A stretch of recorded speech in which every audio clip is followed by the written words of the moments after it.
minded waking up Sunday morning and already being Pac-12 South champs, but does this almost feel kind of like the appropriate way for you guys to just have to go out there and get it done on Saturday? Yes, we'd love to win it on the field. I think it just even makes it better.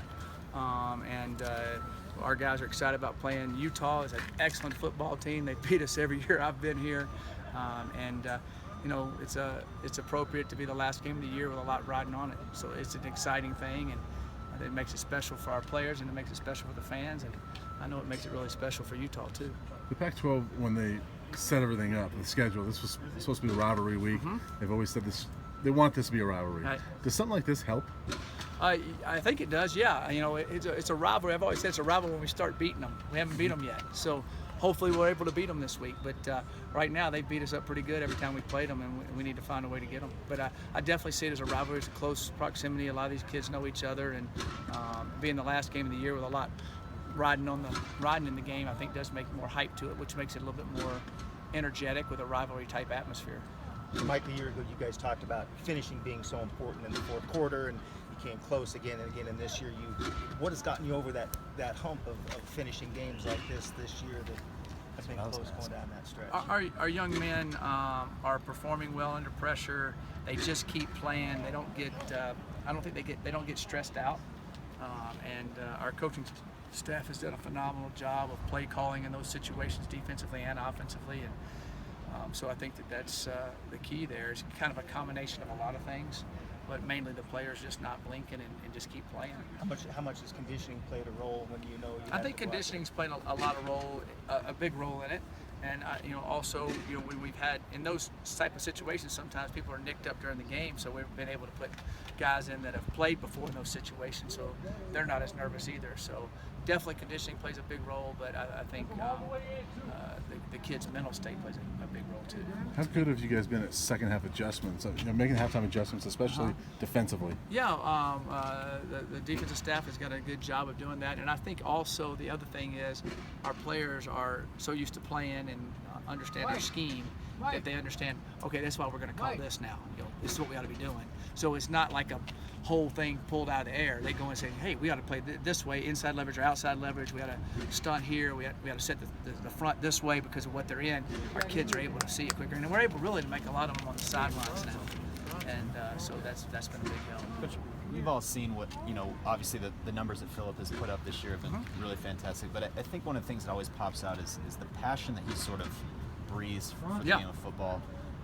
You know, where you sit and just listen to him talk on the lectern, and you almost kind of get those chills. How does his, I guess, passion just for football and for life resonate with his teammates and with you? Well, it's contagious. It really is, and he has a fire and an intensity, and it's, you know, some people when you first meet you go, is this for real? And it's every day. So when it's an everyday thing and it's something that you truly see that it comes from his heart and soul, it makes a big difference on our football team, and they catch it.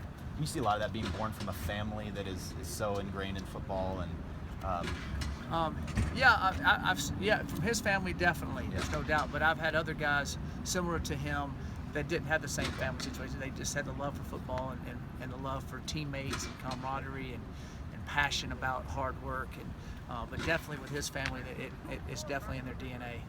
How much is your offense involved with Cephalo's ability to run the ball, because that's usually not part of the spread? No, it helps tremendously. It gives us an extra dimension. It enables us to, in the spread, to also kind of control the clock at times, and then he's able to see things and be able to run the football. It's a dimension that it's definitely an added weapon within the spread type system. Coach, I know you said Nick Fisher's fourth down stop was the changing play of the game, but to me it seemed like that Chris Graham field goal certainly was a huge play. No, Chris Graham's field goal was huge. There's no doubt about it. I just think that he had, Nick had 3 fourth down stops, or 2 for sure, and a big third down stop, excuse me. And so those were big plays, but that was down in scoring area. We stopped them. I think we drove down and I think we kicked the field goal after that. If I'm not mistaken, I think that's correct. And so those plays back to back were kind of the defining moments of the game. Can you give us an update on Bobo and Moeller with their conditions? Bobo's out here walking around today. So is Moeller. He'll get tested on his concussion stuff after practice today. So he was doing good. So we'll see. Hopefully he got to go through the whole protocol, and then Bryce's will be game time type decision, but he's moving around a lot better. Senior Has a Day- walking boot on, but that's just so we won't get the swelling out of it.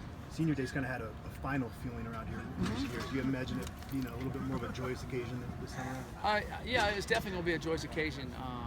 It's the last time this group of guys, most of us all came in here 4 years ago, and now it's like a blink of an eye at this point. It seemed longer than that during some of the seasons, but I just love to see them go out on a winning note. A lot riding on it. It's going to be it'll be the biggest crowd that's been here, and I don't know how long. Definitely the biggest crowd that I've ever seen here. So it's going to be exciting for those young men Coach, and for the fans. Thank you, Coach.